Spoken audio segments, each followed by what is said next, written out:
Hello,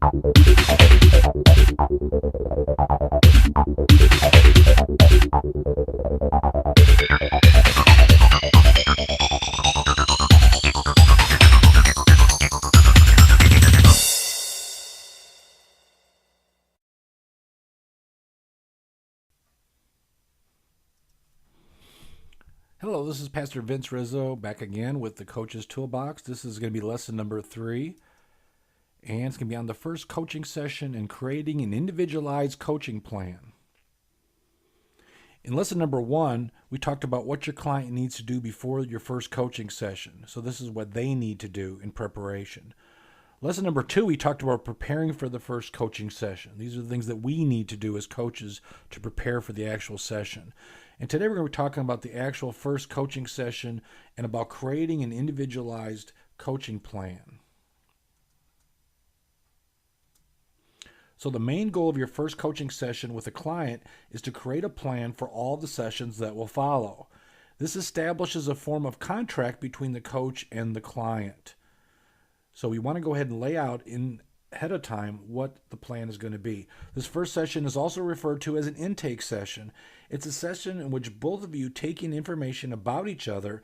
It's important for you in learning about your client, and the same goes for them. So it's a time for you to be able to see whether they're a good fit for your coaching, and they need to be able to see whether you're the coach that can meet their needs. And so not everybody that comes to you is a good candidate for coaching, and this is a time to be able to find that out. This process of information gathering can be done either during the first session or as an initial consultation. I recommend that you do it actually first so that you can really establish whether this person is ready for coaching or not. Some coaches offer it for free, which is really a good opportunity to get more people to try out your coaching, because they're able to get it for free and really see if they feel comfortable with you. Especially if you charge a great deal for your sessions, it's always great to offer the first one for free. So offering an initial consultation clears away all these basic considerations so that during the first session, for which the client is actually paying your coaching fee, you can really jump right in and start helping them to solve their problems. This free consultation can also be considered part of your sales process. So you can share, hey, the first session is free. And so again, it's a time where you can get to know one another.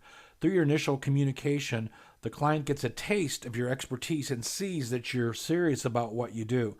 And after speaking to you about their problems and goals, they're much more likely to buy your coaching services.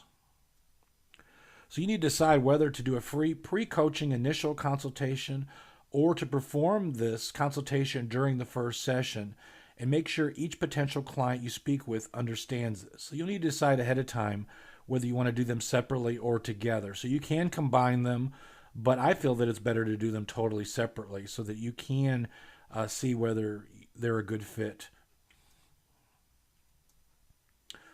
Self-assessment worksheet. You're going to be receiving self-assessment worksheets and as well as the other worksheets with this program. So the main part of this consultation is to walk through your client's self-assessment worksheet with them. So you're going to take that worksheet and you're going to go over it with them. You're going to go through each item asking questions for clarification. So you want to make sure that we understand what it is that they're trying to express. Most importantly, clarify the client's goals. If the goals are too vague or unrealistic, help them improve them so that they're more achievable. So maybe there's steps to be taken towards the goal, because where the goal that they have is so big that it's intimidating. So you may need to work with them in a step-by-step approach to achieving their goal. But you'll know that as you go through these goals with them. You want to define the responsibilities of both client and coach. In any type of coaching, the client and coach are equal partners. So it's not an us over them type of situation. We're working side by side together in this process. So there's no such thing as coaching sessions where the coach simply solves the client's problems for them. So we're all about facilitating them coming up with the answer. We're all about asking powerful questions that cause them to to really think and to really come up with a solution. And as a Christian coach, we really want them to have a revelation. We want to really be praying that they have a revelation and that God shows them what it is they need to do, for them to have a real aha moment. And so that's what our goal is.